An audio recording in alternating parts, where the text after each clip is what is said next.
Agora no Conexão Poder, eu entrevisto a deputada estadual Sheila Klenner. Sheila, seja muito bem-vinda aqui ao Conexão Poder. Muito obrigada. Eu que agradeço. Prazer falar com você. Você que tem uma trajetória, né, já muito importante no estado de Mato Grosso, engenheira geóloga, servidora pública, 20 anos na SEMA, coordena, faz parte da coordenadoria de mineração há 18 anos, é professora da Escola Superior do Ministério Público, então já tem uma atuação no serviço público. Sim. Com a coletividade. E aí quando você chega como deputada estadual, porque você já assumiu o mandato em 2023, Sim. né, foi a primeira vez, já tem serviço prestado.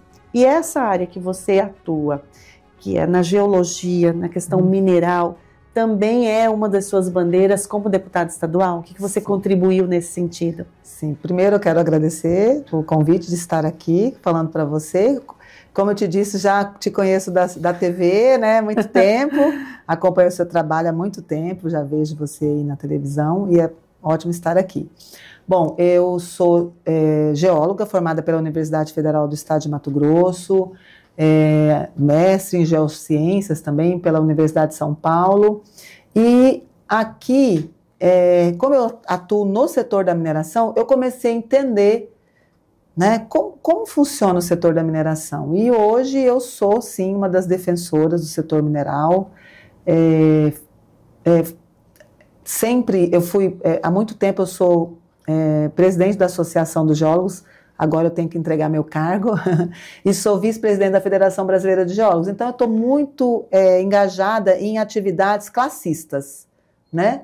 Então, a gente faz essa transformação hoje com a política, mas sempre mostrando que o setor mineral do estado de Mato Grosso, ele é responsável por grande parte da nossa economia, do sucesso que nós somos hoje, na nossa situação econômica, principalmente do agronegócio. Como que ele impacta no agronegócio? Olha só, então vamos lá, vamos falar um pouco assim de história, né? Então, você tinha ali essa região toda do Cerrado, ali de Campo, a gente chama Planalto dos Parecis, você tinha ali a região de Primavera do Leste, isso, década de 70, início da década de 80, ninguém queria plantar nada ali. Né? São solos empobrecidos, a gente fala solos ácidos, mas era plano, né? São solos mais aplainados.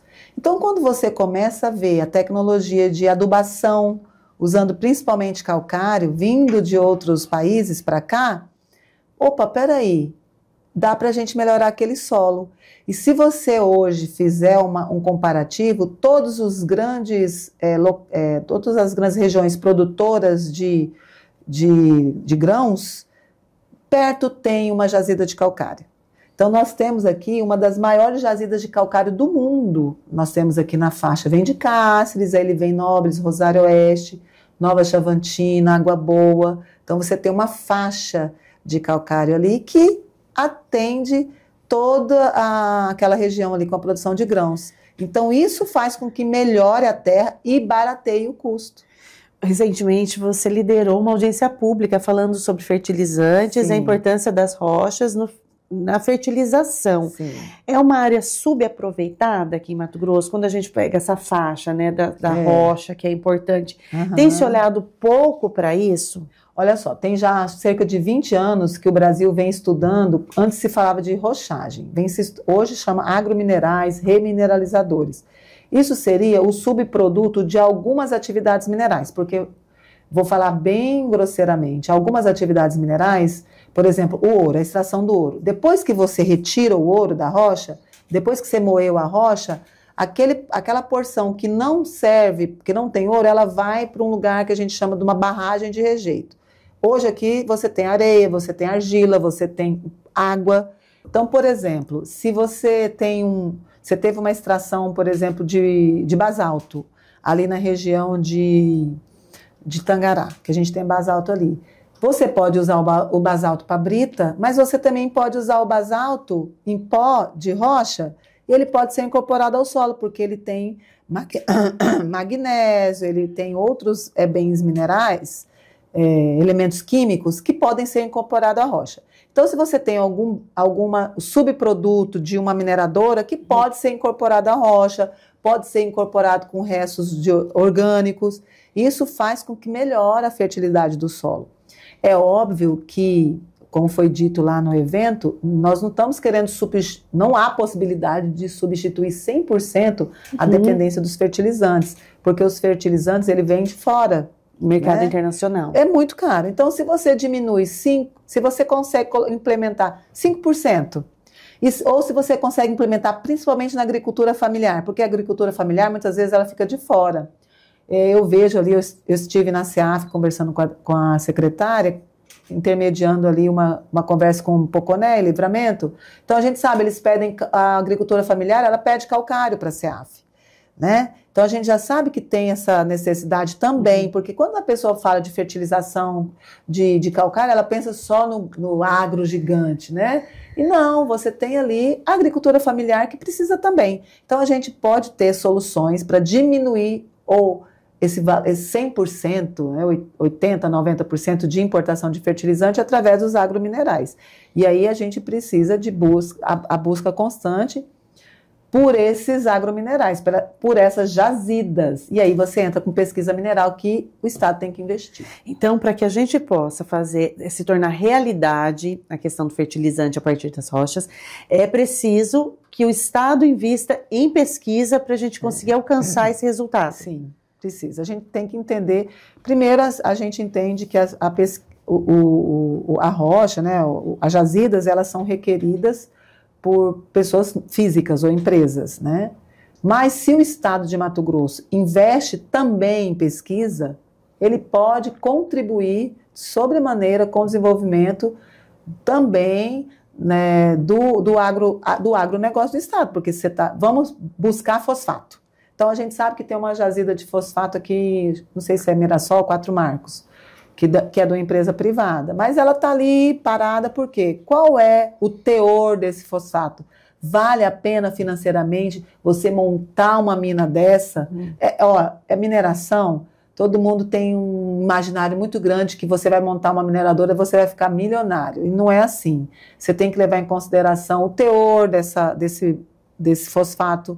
É viável economicamente você gastar com óleo diesel, com máquinas, com mão de obra especializada. Então, assim, a vontade de colocar essa jazida de fosfato para funcionar no estado de Mato Grosso é grande, mas é viável economicamente? Por isso que a gente precisa de pesquisa. Temos ali também na região de Nova Brasilândia, Paranatinga.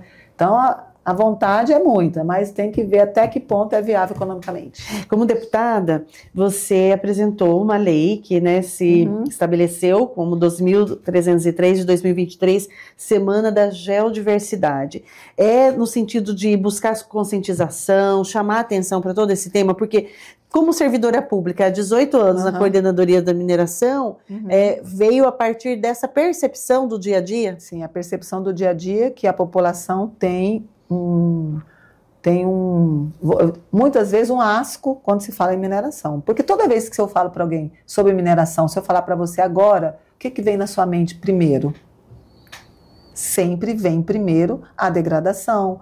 Você vai lembrar ali da televisão falando da terra indígena Yanomami, os indígenas, né? Então porque a mineração você tem que tirar o bem mineral, e para você tirar o bem mineral você vai ter que fazer buraco.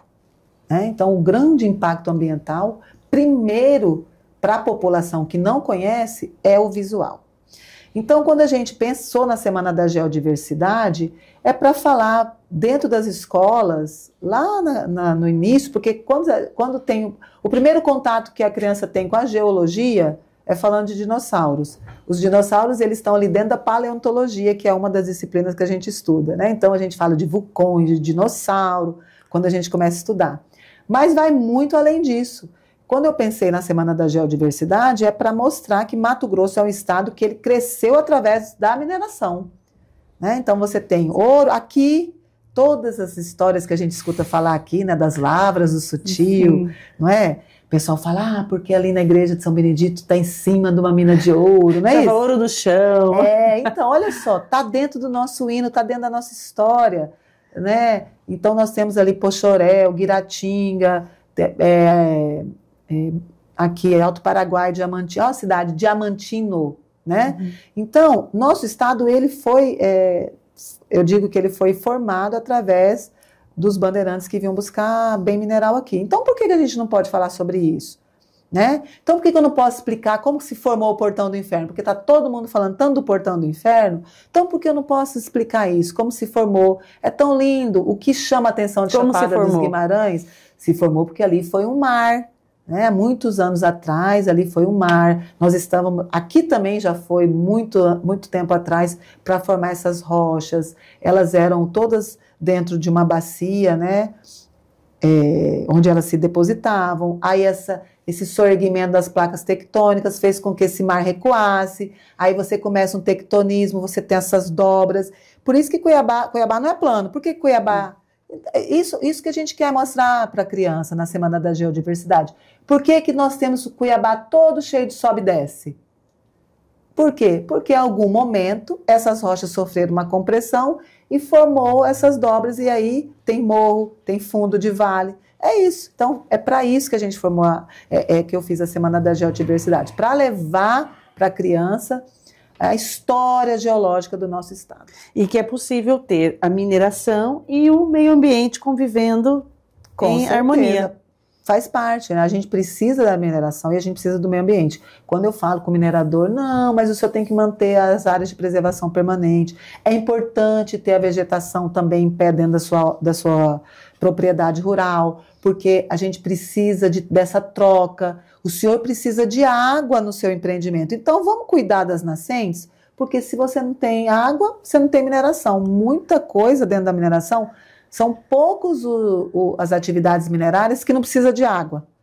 Mas para eu ter água, eu tenho que cuidar da recarga do aquífero. Eu tenho que cuidar das margens dos rios para não ter assoreamento. Então, assim, a gente vai tentando. Vamos conversando ali, vamos conversando aqui. Por isso que surgiu a Semana da Geodiversidade. E voltando para a audiência pública, só para a gente encerrar esse assunto, qual o próximo encaminhamento a partir da audiência pública? Então, a ideia maior da audiência pública chega a ser até educacional. Mostrar para a sociedade que a gente precisa caminhar junto, o agronegócio junto com o setor mineral. Porque quando a gente fala só de agrominerais, né? O fertilizante, os agrominerais, o calcário, mas também precisa do cascalho, precisa da areia, precisa da brita, do cimento. E isso tudo está interligado com a mineração. Hoje o estado de Mato Grosso tem muita obra de estrada. Então, a primeira coisa que precisa para fazer uma obra de estrada é cascalho. Então, é o tempo inteiro a gente licenciando as jazidas de cascalho. E, por exemplo, ali na 163, na duplicação da 163, vai chegar um momento que nós não vamos ter lugares ali que não tem cascalho. E aí você vai trazer esse cascalho de onde? Então, por exemplo, a gente teve uma vez um problema com o município de Cláudia, ele precisava... Para você ver o tanto que é importante a mineração no nosso estado. Cláudia precisava de construir estradas, ela tinha ganhado uma verba do governo do estado, só que para contemplar a jazida naquela obra, só se tivesse jazida de cascalho até 30 quilômetros no entorno da obra. E não achava. O prefeito não achava essa jazida. Olha a dificuldade. Então, tem município que é difícil, pela rocha, é difícil você ter o cascalho. Então, é muito importante, a população tem que entender que você tem casa, você mora numa casa, você tem um carro, você tem um celular e tudo isso precisa de bem mineral. Bem mineral está inserido no nosso dia a dia. Inclusive, eu como vice-presidente da Federação Brasileira de Geólogos, a gente fez um projeto de lei que já foi protocolado, eu não lembro agora o número do PL, porque assim, hoje quando você vai comprar um alimento, o que tem lá? Tem um valor nutricional, não tem a tabela nutricional do seu alimento? Quando você vai comprar uma geladeira, você tem ali a tabela de tanto de energia que ela gasta, selo de o A, o B ou o C. Mas se você for comprar o seu celular, tem ali os bens minerais utilizados nele? Não. Então, é uma das nosso PL, a gente colocou lá, já está em tramitação. Então, você vai comprar a televisão, vai ter o selo ali de gasto de energia e quais são os bens minerais que foram utilizados naquele aparelho. As pessoas têm que começar a entender isso. Quanto mais entende, mais respeita. Sim.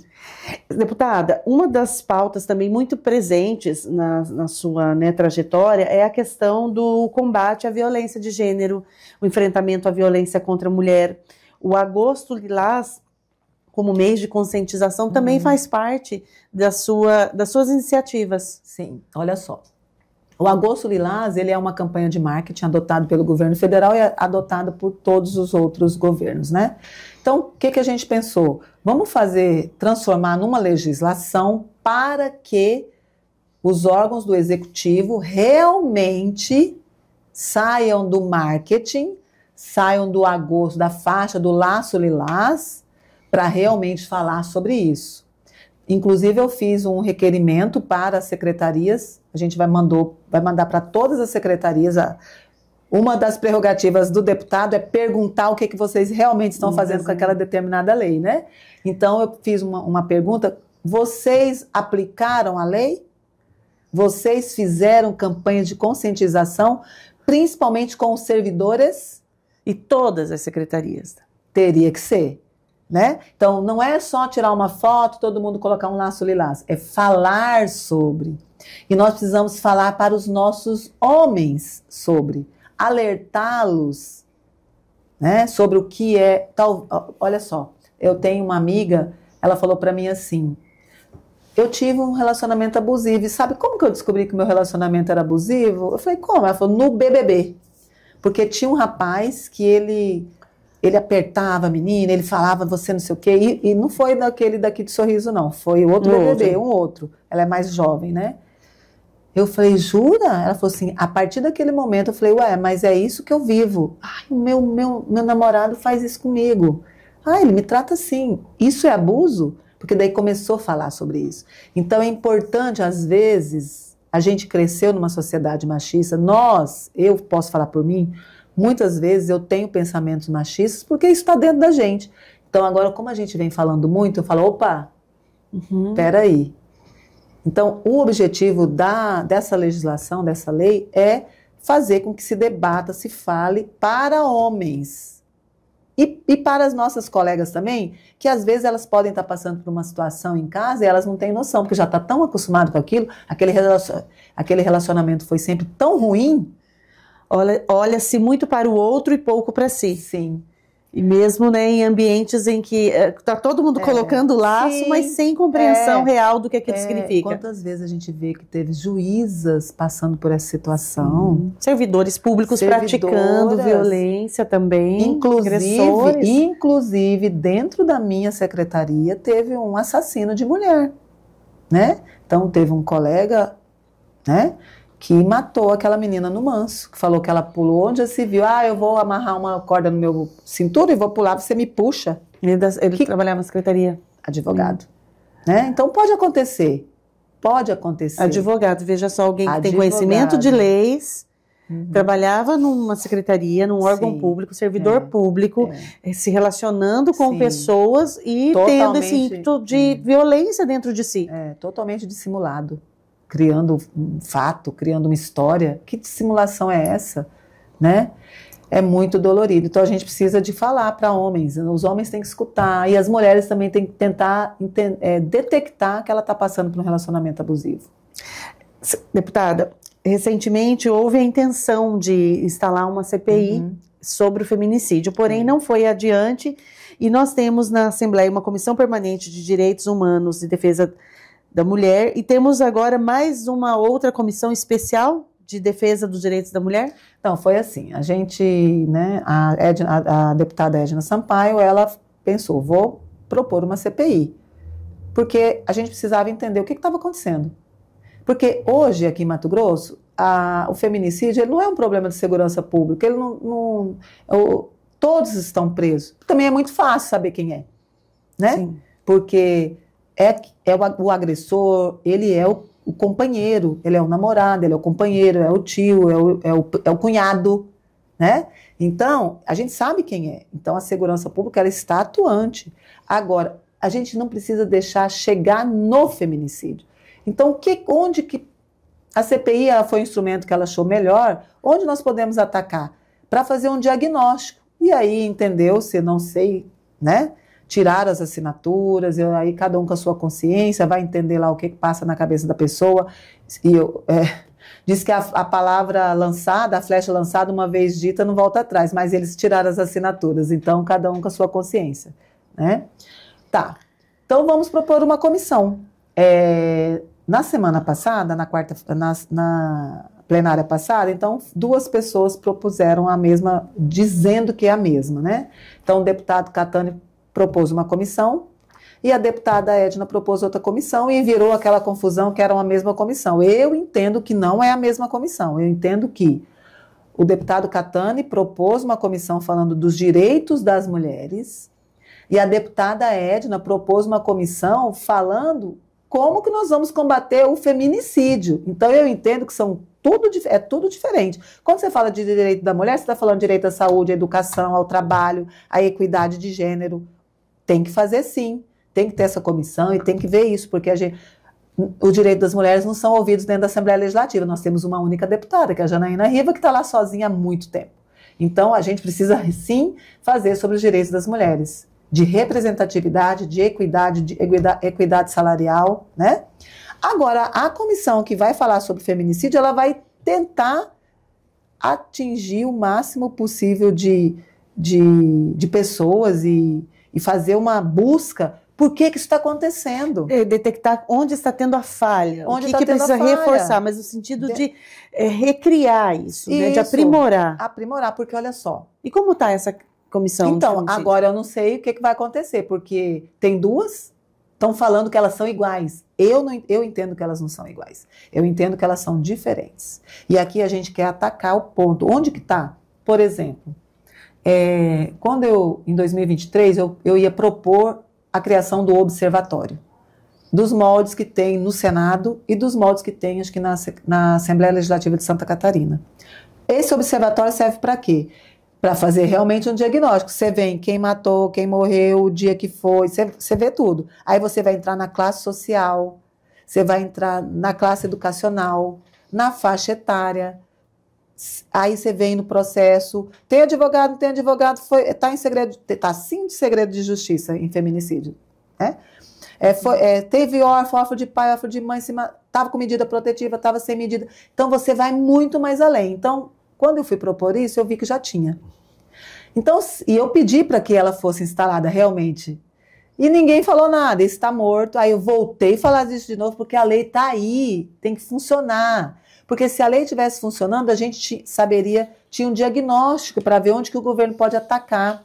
Por exemplo, qual é a faixa etária desses homens que estão matando mulheres? Porque esse último de Sinop, ele tinha 22. Aí você tem de 35. Então você vê que é uma geração. Será que isso já é um indicador? Então vamos ver o que é? É isso que a gente quer. A gente precisa de indicador para a formatação de política pública, para ajudar o governo. Não é para brigar com o governo e para apontar você está errado. Porque a gente sabe, eu não posso entrar dentro da casa das pessoas. Claro, mas você pode entrar de uma outra forma. Você pode entrar na educação, né?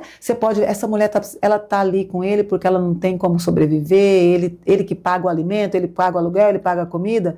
Tá, então nós vamos buscar ela, vamos qualificar essa mulher, tentar inserir ela no mercado de trabalho, né? Então tem várias ações que essa comissão aqui é diferente dessa. Eu vejo que aqui é direito e aqui é como combater o feminicídio. Você citou a questão de termos uma deputada, né, mulher, que é a Janaína Riva, e agora a gente está vivendo esse momento que você está, a Edna, a Janaína, 3. Temos ali 3. E teremos na próxima semana também um evento voltado para a violência, né, política de gênero. Sim. O ambiente político é muito hostil para a mulher, Sheila, considerando que você assim, é uma servidora pública, tem uma carreira de espaços mesmo de liderança, como professora, está ali, né, na escola do Ministério Público. Quando você se depara com esse ambiente político, ele é mais difícil que os outros espaços? Olha só, esses dias eu estava teve uma reunião. A deputada Edna fez uma reunião para preparar para a audiência pública que ela vai fazer. E aí tinha desembargadora do trabalho, juízas, promotoras de justiça, defensoras públicas, professoras. Tinham mulheres que vivem isso no seu dia a dia. Aí na plenária tinha as mulheres dos movimentos, as mulheres que estão na luta lá no bairro. Quando eu ouvi a desembargadora do trabalho falando, ela falou do privilégio dela, eu falei, doutora, nós somos privilegiadas. Por quê?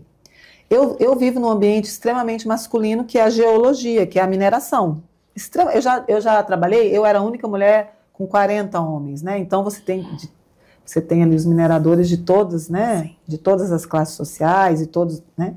Só que como eu sou uma gestora, então assim, hoje dentro do serviço público eu continuo indo às mineradoras também, um ambiente totalmente masculino.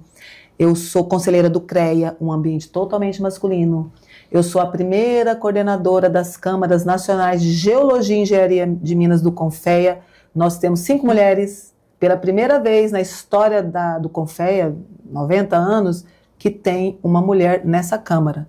E teve várias nuances machistas.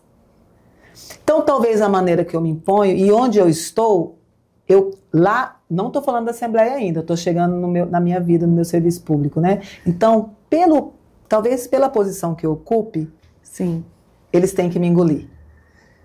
Eles têm que me engolir, porque já aconteceu de eu estar dirigindo o carro com meu amigo, parar para abastecer, o rapaz do posto, ele chegou nele e falou assim, como que você vai pagar? Ele olhou assim e falou assim, ele olhou e falou assim, eu nem sei dirigir. Nas situações corriqueiras mesmo. Entendeu? Né? Aí é muito engraçado. Então, na minha posição, como eu disse para a desembargadora, nós temos um privilégio em relação às nossas amigas que estão aqui, porque a gente tem o poder da caneta, então eles vão olhar para a gente de uma forma. Então, ali na Assembleia, eu fiquei ali um mês, vou ficar agora um mês, né? Mas eu já vi quando você não quer uma CPI, quando a minha comissão foi proposta primeiro. Então aí vem umas nuances. Agora imagina o que Janaína Riva não passa, que ela não nos fala. Tentativa, né, de silenciar a mulher. É o tempo inteiro, né? Às vezes você tem que gritar. Eu não tive ainda essa... Não tive essa experiência, porque eu estou ali muito pouco, a minha passagem é rápida, a gente tem contato com os deputados só na quarta-feira, com todo mundo ali, que é na sessão, às vezes nos colégios de líderes, tem os que apoiam, mas eu sinto que muitos falam assim, a gente precisa de mulher aqui, mas não é na minha vaga. É complexo. Então, nós temos que pensar assim, nós somos a maioria da população mato-grossense de mulheres. Consequentemente, a maioria de votantes. Mulher, você quer quem te represente. Você está acompanhando o que está acontecendo na política? 70% das pessoas não acompanham o que acontece na política. Então, a política é decidida, as eleições são decididas ali na hora. Eu tenho que votar porque eu sou obrigada, então sim, eu vi um santinho no chão, eu pego. Ou por influência de algum familiar. Sim.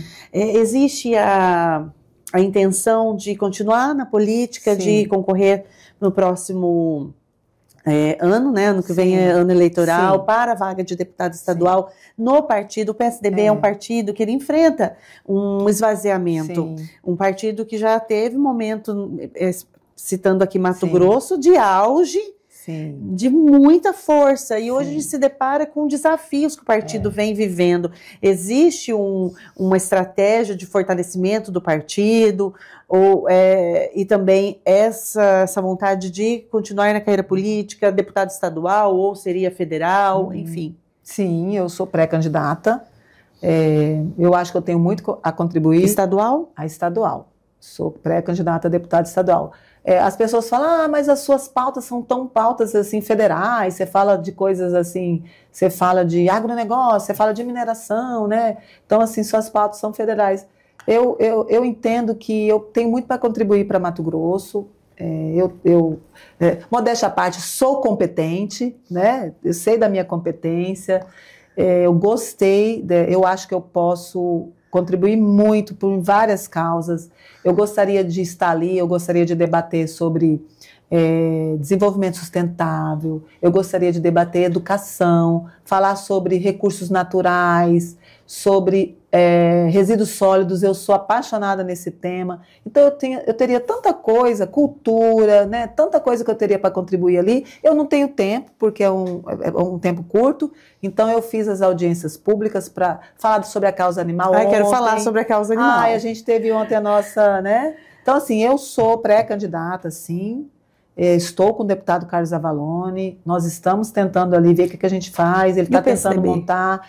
Então, o PSDB é um partido que tem uma história muito bonita, nós somos responsáveis ali pela mudança total da economia do nosso país, é muito ruim ver esse esvaziamento, né? Então, mas nós estamos ali, o deputado está tentando ver como que nós vamos, a gente vai federar, vai se unir, ele está tentando montar a chapa, mas eu acho assim, vamos convidar ele para vir aqui conversar com você, porque ele é o nosso líder, e ele é o nosso farol, e estamos contando com ele ali, ele é um excelente deputado. Penso, o deputado abriu para mim 2 vezes, né? É a segunda vez que eu estou ali, ele cumpriu a palavra, o PSDB cumpriu sim. Até o 6º entrou, o 6º suplente, né? Sim. Eu sou a 4ª suplente. Então é um partido que, se você pensa que, se eu ficar suplente eu não vou entrar, não, no PSDB você vai entrar sim. Tenho certeza. E falando, né, para a gente encerrar a nossa entrevista, causa animal, deixei até assim para o final, porque é um tema que é muito precioso, especialmente aqui para o site, para o Repórter MT, para o Conexão Poder. Aqui o site ele tem essa bandeira da proteção animal, contra maus tratos, e acompanhando diversas matérias, deputada, o quanto os animais, especialmente os animais comunitários das ruas, né, que vivem nas ruas, eles têm sofrido violência, maus tratos de maneira muito cruel. Sim. E aí, ontem tivemos a audiência pública. O que foi levantado na audiência pública que mais te impactou? Porque, claro, você tem todo o conhecimento do tema, mas a audiência pública é um espaço também em que as pessoas trazem novas informações. Quais foram os encaminhamentos, o que é urgente? Me fala um pouquinho da sua atuação, porque você também tem lei de proteção de animais comunitários, porque a gente tem uma lei federal, tem uma lei estadual. Qual está sendo a dificuldade de respeitar essa lei? Olha só, a lei dos animais comunitários, ela é de 2024, né? Ela é de 2024. Acho que foi até antes da lei federal que fala dos animais comunitários, né? Naquele momento, estava tendo muitos bichos sendo mortos nos condomínios. E por incrível que pareça, quem mais maltrata está dentro dos condomínios de alto padrão. Agora aqui, bem aqui assim, ó, desse nosso vizinho aqui no bairro, aqui do lado, teve, acho que foram os gatinhos, foram mortos e com veneno, aí o gatinho regurgita, e um filhote de cachorro lambeu e o filhote morreu também. Então virou uma confusão dentro desse condomínio. No meu condomínio, em 2023, 7 gatos foram mortos com veneno. Né? Então, quem mais maltrata está dentro dos condomínios, eles não querem. Então, a gente resolveu fazer essa lei para proteger quem quer cuidar, porque assim, gente, ninguém fica falando, vem gato, vem cachorro no condomínio, eles aparecem ali. Você vai deixar o bicho passar fome? Você não pode deixar o bicho passar fome. Então, e tem muitos moradores que se incomodam com o cuidado do vizinho, com aqueles bichos. Gente, quem maltrata animal maltrata qualquer pessoa, maltrata idoso, maltrata mulher, mata. É muito fácil, começa por ali. Uma vez eu estava conversando com a psiquiatra, ela perguntou, você tem que fazer essa pergunta assim, quando era criança, maltratava animal? Então aí você vem, né? Você vem assim... Descobrindo, né? Para você saber se a pessoa é psicopata, né? Se ela tá... Ela tem algumas características. Uma das perguntas é, como que era quando era criança? Maltratava animal, né? Então, adolescente maltratava animal? Então, assim, surgiu essa lei, a gente sentou com as ONGs. Eu sou muito prática, sabe, Ana? Eu não tinha muito tempo a perder. Eu participei de uma câmara setorial falando de animais, e todo mundo falando. Na hora que eu saí, eu falei assim, eu posso te ajudar? Eu tenho poder agora da caneta e da fala. Vamos sentar lá e vamos fazer uma lei? E a gente fez e passou. O que está acontecendo? Tem interpretação. Tem condomínio que fala assim, então quer dizer que eu vou ter que gastar dinheiro para pagar a ração? Né? Aí tem protetor que não quer se cadastrar no condomínio, porque se o gato furar, arranhar o carro, se furar o banco da moto, eu vou ter que pagar? Então a gente fez essa abertura, o Ministério Público foi excelente nas colocações. A presidente hoje o que diz a lei? Fala que você está cuidando do animal, você precisa se cadastrar no condomínio. E os animais têm o direito de ficar dentro do condomínio. Eles não podem ser maltratados. Aí tem síndico que liga nas ONGs e fala, vem buscar aqui. Não quero mais esse cachorro aqui. né? E aí a gente tem que mostrar que não é isso. Então, não sei se nós vamos fazer, a promotora, ela sugere que nós ampliemos a lei. Porque se existe um tutor dentro do condomínio que se responsabilize pelo cuidado do animal, o animal tem o direito de ficar ali. E ninguém pode maltratá-lo e tirá-lo de lá. Não pode. E outra coisa, tem gente que tem bicho que é de morador. Tem bicho que é de morador e o morador deixa solto, o gato fica solto, aí o gato vira comunitário, porque não vai mais para casa. Tem isso também. Lá no meu condomínio tem isso. E outra coisa, tem que entender que o animal comunitário é o animal da cidade. Não é o animal só que está nos quatro muros ali, nos muros do condomínio. É o animal que está na cidade. Então, a gente vê postos de gasolina que eles têm o cachorro que eles colocam comidinha. Às vezes, o comércio tem a ração e as pessoas maltratam, as pessoas chutam, né? Então, cada dia mais as pessoas estão se relacionando mais com animais, deixando de relacionar com o ser humano. Né? Porque falta empatia, falta amor. E nós precisamos respeitar os animais, porque eles são seres sencientes, né? Eles têm sentimento, eles sofrem. Outra coisa que eu sou super contra, comprar bicho. Temos tanto bicho. Eu tenho um cachorro que eu adotei tem 1 ano. Eu saí da academia e o cachorro estava desmaiado na rua. Um caramelo. Peguei esse caramelo, mais de 20 quilos, estava doente, ele estava com câncer, tratei, gastei. Porque o mais fácil é você tratar ele, você trata. Olha como que foi difícil. Tratei esse cachorro, gastei mais de 4 salários com ele. E aí a gente colocou ele no hotelzinho. Eu falei, vou pôr ele no hotelzinho e vou buscar quem quer ficar com ele, ou então buscar o dono dele, parece que ele era aqui do Bela Vista, por aqui, vizinho aqui, né? Não apareceu. Ninguém queria um cachorro porque ele tinha mais de 10 anos. A veterinária disse que ele era idoso por conta da arcada dentária, ele já não tinha dentinho. Então eu falei, bom, esse cachorro não era um cachorro totalmente de rua, é daqueles que criam solto, vai e volta, porque um cachorro não vive mais de 6 meses. Se ele nascer na rua, ele não fica mais de 6 meses, porque ele vai ficar doente, vai ser atropelado, vai morrer de fome.